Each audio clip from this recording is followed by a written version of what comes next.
इन्द्रस्य अर्थे रागद्वेषो व्यवस्थितो तयोर्वशम् आगच्छतो हास्या परिपन्थिनोः। अर्थात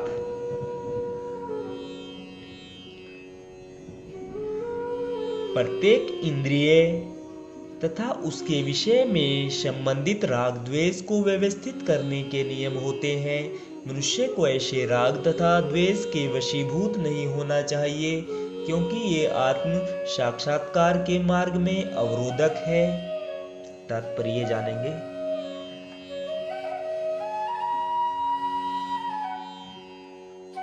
जो लोग कृष्ण भावना भावित हैं वे स्वभाव से भौतिक इंद्रिय तृप्ति में रत होने में झिझकते हैं, किंतु जिन लोगों की ऐसी भावना न हो उन्हें शास्त्रों के यम नियमों का पालन करना चाहिए। अनियंत्रित इंद्रिय भोग ही भौतिक बंधन का कारण है, किंतु जो शास्त्रों के यम नियमों का पालन करता है वह इंद्रिय विषयों में नहीं फंसता।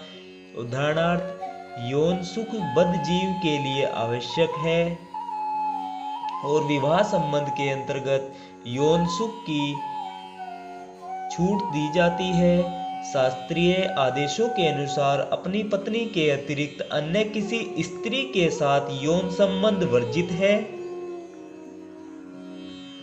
अन्य सभी स्त्रियों को अपनी माता मानना चाहिए, किंतु इन आदेशों के होते हुए भी मनुष्य अन्य स्त्रियों के साथ यौन संबंध स्थापित करना चाहता है।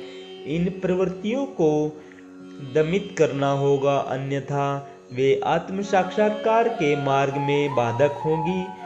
जब तक यह भौतिक शरीर रहता है तब तक शरीर की आवश्यकताओं को यम नियमों के अंतर्गत पूर्ण करने की छूट दी जाती है, किंतु फिर भी हमें ऐसी छूटों के नियंत्रण पर विश्वास नहीं करना चाहिए। मनुष्य को अनासक्त रहकर इन यम नियमों का पालन करना होता है, क्योंकि नियमों के अंतर्गत इंद्रिय तृप्ति का अभ्यास भी उसे पथभ्रष्ट कर सकता है। जिस प्रकार की राजमार्ग तक में दुर्घटना की संभावना बनी रहती है, भले ही इन मार्गों की कितनी ही सावधानी से देखभाल क्यों न की जाए, किंतु इसकी कोई गारंटी नहीं दे सकता कि सबसे सुरक्षित मार्ग पर भी कोई खतरा नहीं होगा। भौतिक संगति के कारण अत्यंत दीर्घकाल से इंद्रिय सुख की भावना कार्य करती रही है, अतः नियमित इंद्रिय भोग के बावजूद भी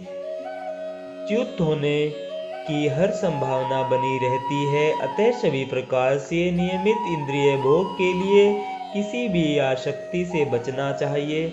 लेकिन कृष्ण भावनामृत ऐसा है कि इसके प्रति आसक्ति से या सदैव कृष्ण की प्रेमा भक्ति में कार्य करते रहने से सभी प्रकार के इंद्रिय कार्यों से विरक्ति हो जाती है। अतः मनुष्य को चाहिए कि वह किसी भी अवस्था में कृष्ण भावनामृत से विरक्त होने की चेष्टा न करे।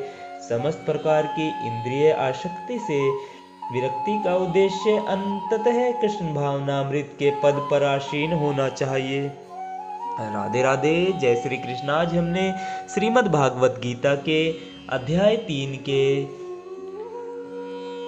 34वें श्लोक का आनंद लिया है। राधे राधे, जय श्री कृष्ण।